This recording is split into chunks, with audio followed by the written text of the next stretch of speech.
Ishim vetëm me një copës fare të vogël nga ky film i mrekullueshëm dokumentar 44 minuta me autore Besa Myftiun dhe që u prezantua pak ditë më parë në International Film Festival, Retro Film Festival të mbajtur këtu në Tiranë. Kam kënaqësinë që Besa Myftiun, shkrimtaren e njohur shqiptare që tani më prej 35 vitesh jeton në Zvicër, ta kem sonte në studio. Besa, më mbrëma dhe kënaqësi që të kam në studio së bashku me çmimin që ke marrë për këtë film dokumentar. Mirë mbrëma. Mirë se erdhe. Një vlerësim i merituar, unë e pash filmin dhe mbeta jashtëzakonisht e emocionuar për këtë himn, le të themi, që i ke bërë dy prindërve të tu. Unë jam rritur me shumë dashuri dhe si gjithë brezim me shumë sakrifica. Dhe mendoj që prindërit e mi janë përfaqësues të një epoke të tërë që në arriti me pak, por në të njëjtën kohë me shumë. Besa, teksa shija filmin, ai është realizuar i gjithi, e thoj edhe në hapje të dokumentarit, me xhirimet që ti ke bërë me një kamera amatore, një kamera që e ke blerë në fillim të viteve 90, sapo ke shkuar në Zvicër, dhe me të cilën ti ke regjistruar 29 kaseta, kishe? 26, unë kam regjistruar mbi 100 kaseta, po 26 kaseta ishin kushtuar prindërve të mi. Me prindrit. Kaseta nga 1 orë e gjysmë. Kaseta që i ke regjistruar për të shuar mallin, sa herë që i takoje, në fillim në Shqipëri dhe më pas ke arritur t'i marrësh edhe në Zvicër, aty ku ti jeton, filmime vetëm për të shuar mallin, për t'i pasur prindrit të pranishëm edhe atëherë kur ata nuk ndodheshin aty fizikisht. Ashtu është dhe gjatë gjithë këtyre viteve nuk kisha kur kohë që ti shikoja kasetat. Dhe vetëm mbasi prindrit u ndan nga kjo botë, fillova të shoh kasetat. Ideja për të bërë një film më lindi mbas një viti kur për të hequr mallin e përjetshëm, se ata ishin në një botë në të cilën unë nuk mund të shkoja të merja bilet direkt për të shkuar dhe për të kthyer. Vazhdoja të shikoja kasetat dhe në momentin kur do bënim një mbrëmje përkujtimore për kujtimin e prindërve të mi, thash përse njerëzit e dashur dhe miqtë e mi, ata që i kanë dashur dhe që i kemi pritur dhe përcjellur në shtëpi, mos kenë dhe ata disa grimca jete nga prindrit e mi. Dhe unë e bëra këtë film për familjarët dhe për miqtë. Dhe kur nuk e mendoja se ky film do të shfaqej në kinema. Ti ke punuar gjithë jetën me fjalën. Si ishte kësaj here ndryshimi i rolit, prodhimi i një dokumentari, kalimi pra tek imazhi? Edhe pse fjala me imazhin gjithmonë janë të lidhura me njëra tjetrën, sepse dhe letërsia në një kuptim është një lloj imazhi. Nga një anë ishte shumë e lehtë, sepse unë punoja me filmin, ashtu si kurse punoj me tekstet e mia. Prisja, hiqja, eliminoja, vija pak muzikë atje ku fjalët nuk ishin të bukura dhe muzika dhe imazhi ishte i bukur. Problemi ishte që nuk kisha njohuri të duhura teknike. Dhe nëse do kisha punuar me dikën, me një montazhier që do të thoya këtë ma bëj kështu, këtë ma bëj kështu, këtë e dua kështu, do t'ishte shumë kollaj për mua. Problemi është sepse unë desha t'i bëja, mirë po duke qenë se kaloja nga një program tek tjetri, duke mos i ditur mirë programit, me një fjalë kisha shumë vështirësi dhe njëja më iknin, çdo natë kisha nga një skenë, sepse thoya më humbi zëri. Dhe përpiqesha 3 orë për të arritur për të vënë një skenë që më ishte shuar ose një moment që kisha humbur. Do me thënë, fakti që fillova të punoj një çik pa qenë në nivelin e dur nga pikpamje teknike, më ka penguar shumë, por më ka dhënë dhe shumë gëzim të bëj diçka që nuk e kisha bërë kurrë më përpara. Dhe të montoj vetë një film, do me thënë, për të xhiruar nuk është vështirë, play, të gjithë e bëjnë, dhe nga një herë vija kameran statike, dhe rinim atje dhe pastaj në këto kam 2-3 momente që kam marrë nga kamera statike. Çështja është të zgjedhësh se cili është momenti më i bukur, momenti më pikant, më emocionues që ti do të fusësh në dokumentar. Dhe ke zgjedhur shumë edhe momente, veçanërisht mua më bën përshtypje momentet gazmore dhe dashuria që përcjellin ndaj njëri tjetrit prindrit e tu. Madje ata u ndanë me 40 ditë kohë nga jeta nga njëri tjetri, pra pothuajse bashkë në jetën toksore, bashkë edhe në jetën e përtejme. Ashtu si thoshte mami në fund të filmit, thoshte dua të vdesim kështu të dashuruar si që jemi. Edhe në fakt, ajo iku e para, unë do desha që mamaja ime tikte e para. Kur isha fëmijë, gjithmonë e pyesa veten, në qoftë se duhet vdesin dhe një nga prindrit, cili do të vdes, edhe torturohesha mbas ditëve të tëra. Pastaj kujtohesha, thoja, po asnjëri nuk ma bën këtë pyetje. Pse ke dënuar në një kuptim mamin? Sepse thoja që babi është i fortë dhe do ta duroj dhimbjen e mamit, ndërsa nuk desha që mami të vuante dhimbjen e babait, e ikjes së babait. Dhe kur mendoja se sa do trishtoja, thoshte ku është Meti, më duke diçka e papërballueshme. Dhe kështu ndodhi. Dhe babai që nga dita që mamaja iku nga kjo jetë nuk i qeshi më buza. U shua dhe ai. Bëm 40 ditëshin e mamas, 2 ditë përpara, një kushëriari me kishte kaluar dhe më tha që nuk ka rrezik se i ka të gjitha funksionet cilësore, funksionet organike, domethënë të gjitha, nuk di se si ta them, organet i kanë në rregull, nuk ka problem. Dhe unë e di që a i vendosi tikte, dhe vendosi tikte në basi a bën nderin mamit, në bas 20 ditëshit mamit. A iku në ditën e 41. Megjithatë unë kam përshtypjen se ti dhe të gjithë ata që i kanë njohur, po edhe ata që si kanë njohur, si puna ime, do t'i kujtojnë gjithmonë me ato pamjet mrekullueshme që ti ke përzgjedhur për filmin. Një film që besoj ka një vlerë të dyfish, sepse ka kolon zanore këngët e Elinës, të Elina Dunit, të vajzës tënde. Besoj që një nga vlerat e filmit është fakti që Elina këndon në film, por edhe në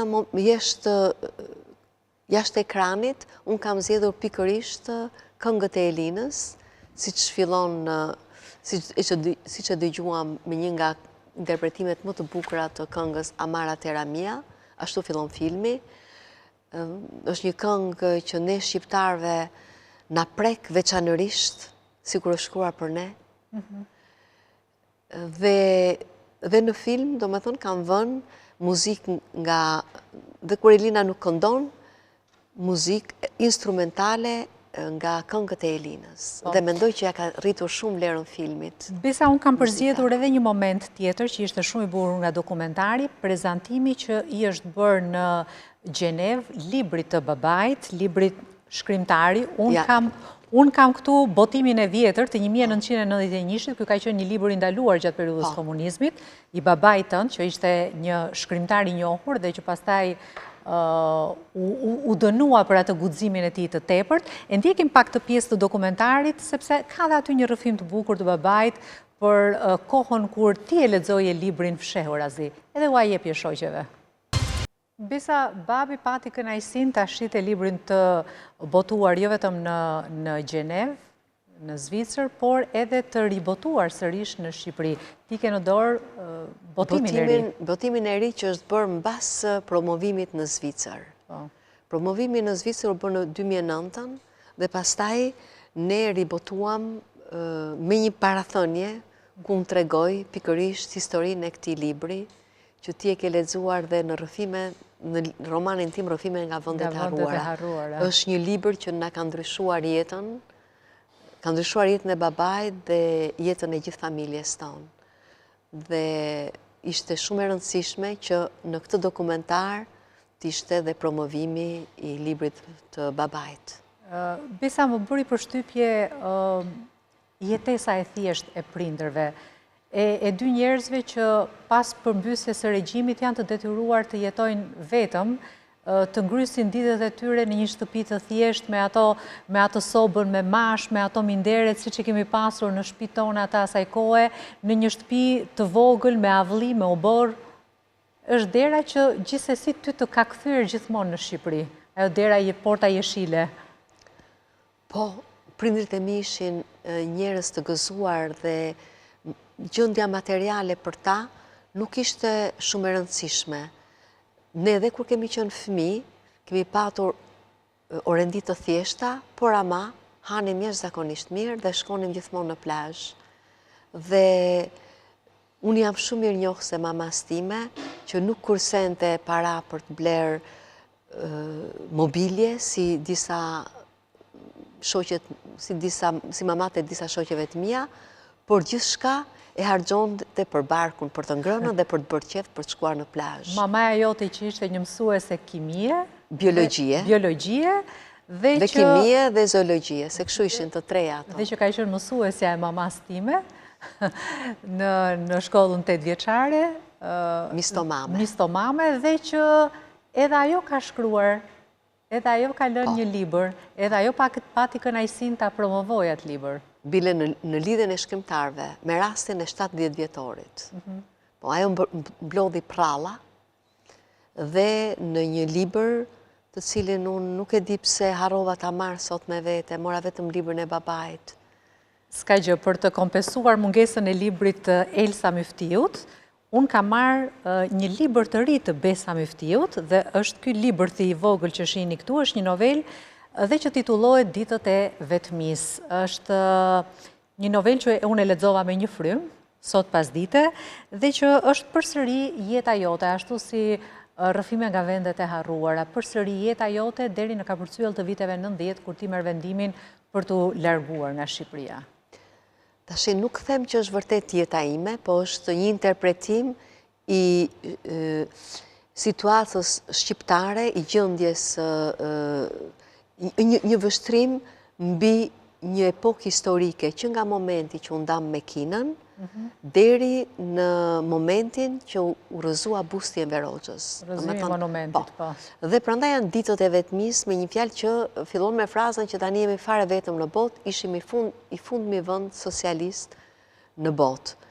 Dhe unë jam marrë me gjithë thashathemet e Tiranës në këtë libër, me gjithë shka që e ka tronditur jetën e kryeqytetit, dhe me një dashuri që nuk është e imja, unë jam vetëm narratorja, ndërsa në rrëfime nga vendet e harruara, unë edhe i kam jetuar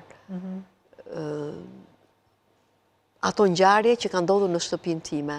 Unë për shembull përpiqesha të kuptoja kush ishte Trina, kush ishte ai pedagogu i letërsisë në Universitetin e Arteve që ti e kishe pasur shok në shkollë. E po që mos kuptoheshin këta personazhe, unë ju kam ndruar emrat edhe profesionet. Unë do të lexoj një pjesë nga romani, sepse përshkruan Tiranën e asaj kohe, një Tiranë që shumë mirë që vjen në kujtesën tonë nëpërmjet letërsisë. Thua, regjimi komunist shqiptar kishte diçka të përbashkët me vdekjen, nuk e dije asnjëherë se kur të godiste, apo kë do të vinte në shënjestër, i pa drejt dhe mizor, ai ishte gjithashtu i paparashikueshëm. Por, duke pritur mund të silleshe sikur rreziku nuk ekzistonte, mund të mashtroje veten, madje mund të ishe edhe i lumtur për kohën që kishe në dispozicion. Dhe ashtu si ujë që merr një shije të jashtëzakonshme në shkretir, lumturia në komunizëm kishte diçka magjike. Aty ku mungon çdo lloj pasurie, mbeten vetëm ndjenjat për të mbushur hapësirën e ditëve. Lumturia jon ishte e tillë. Ne kemi dashuruar nga dëshpërimi, por mbi të gjitha për të mbijetuar. Përndryshe jeta bëje e pamundur. Dhe unë e di që këtu je ti. Këtu është Besa, ajo që Besa e vërtet, jo thjesht narratorja, jo thjesht shkrimtarja. Por si përfaqësuese e një brezi, se ne vërtet kemi dashuruar për të mbijetuar. Njerëzit sot ndoshta kanë mjaft sende për të jetuar edhe pa dashuri, kurse ne përveç dashurisë dhe miqësisë nuk kishim asgjë. Kemi qenë të lumtur me pak, ose brezi i prindërve tanë kanë qenë të lumtur me pak, edhe pse ishte ajo jetë e zhveshur me mungesa të shumta, me privime, edhe me dhimbje të mëdha. Aristoteli thotë që ai që nuk është i Zotit të kënaqet me pak, nuk do kënaqet kur nga asgjë. Kështu që në kursin mbi lumturinë që jap studentëve të mi në Gjenevë, ju them ato që ka thënë gjithë shkrimtarët e mëdhenj dhe filozofët mbi lumturinë. Dhe një nga një nga citimet më të çuditshme është ky citim i Aristotelit. Njerëzit e lumtur, në fakt, janë ata që kënaqen me pak. Besa, çfarë bëhet sot me atë shtëpinë e vjetër që ke xhiruar me kamera? Ajo është bërë shtypshkronjë, domethënë. Vazhdon të mbetet shtypshkronjë. Po, shtypshkronjë, siç është në rrithime nga vendet e harruara, duke pritur atë për cilën kishim frikë dikur se do ndërtojë një pallat. Dhe tani ajo shtëpi ka mbetur e vetmuar mes gjithë pallateve. Dhe tashti jemi duke thënë pa të bëhet dhe këtu një pallat. Dhe unë e di që në momentin që ajo shtëpi do të shëmbet, diçka do të vdes brenda meje. Por jam e lumtur që prindrit kishin marrë një apartament përballë shtëpisë dhe çdo ditë e shikonin shtëpinë dhe duke sikur ishin atje dhe thoshte mami, unë sa mirë jemi këtu se jemi më ngrohtë.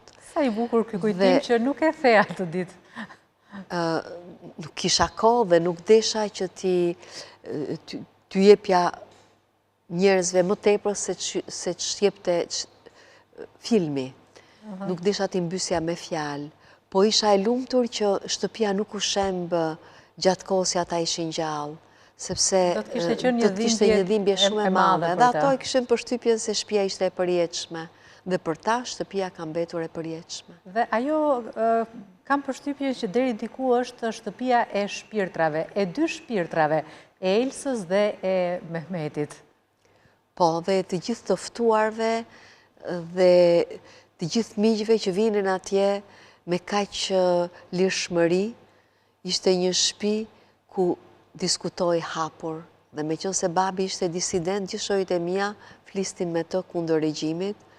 Të gjithë kushërinjt flisnin me të kundër regjimit, kështu që ishte shtëpia e lirisë në një farë mënyre, po dhe shtëpia e shpirtrave, se dhe hidhnin fall atje. Kush e hidhte fallin? Gjyshja. Nga ana e mamit. Do me thonë, të tërë hidhnim nga një çike, kishim si në gen. Aty bëheshin gjëra që ishin të ndaluara jashtë. Bile dhe shokët e mia pinin fshehurazi cigare, atëhere kur nuk lejoj që të pije cigare për jashta, për femrat. Besohej në shtëpinë tuaj? Besohej në shtëpinë tuaj? Ekzistonte besimi në Zot? Kultivohej ai?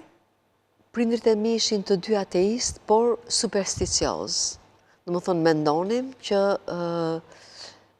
kur bën diçka të keqe, e keqja të ndjek.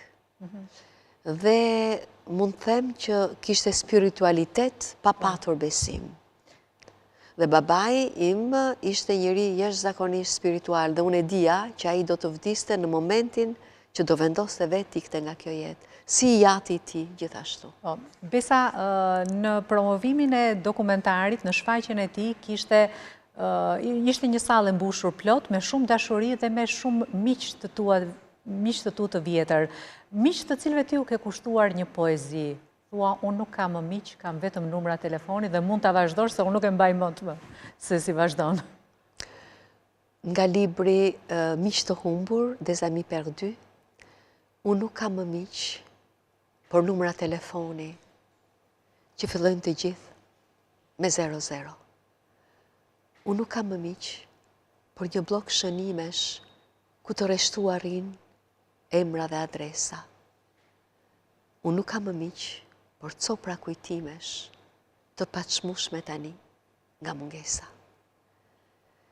Miqtë e mi janë nisur në përbot, atë dheu ish i vogël, por dhe bota gjithashtu, tepër e vogël bota, për gjithë ëndrat tona. Të falenderoj shumë, Besa, e syve, e mendjes dhe e shpirtit të bukur. Falenderit shumë. Të falenderoj që ishe në studio, do të takohemi shumë shpejt, sepse ti vjen në Tiranë për të folur për shkrimtarin, me qënë se e kemi. Do të takohemi për një grush librash. Edhe për poezit e babait, libri i fundit fare që ka botuar babai dhe libri par fare që ka shkruar. Të falenderoj shumë që ishe në studio, suksese për dokumentarin, shpresoj që ta shfaqesh dhe emocionet që na dhurove ne, tu adhurosh edhe shumë shikuesve të tjerë.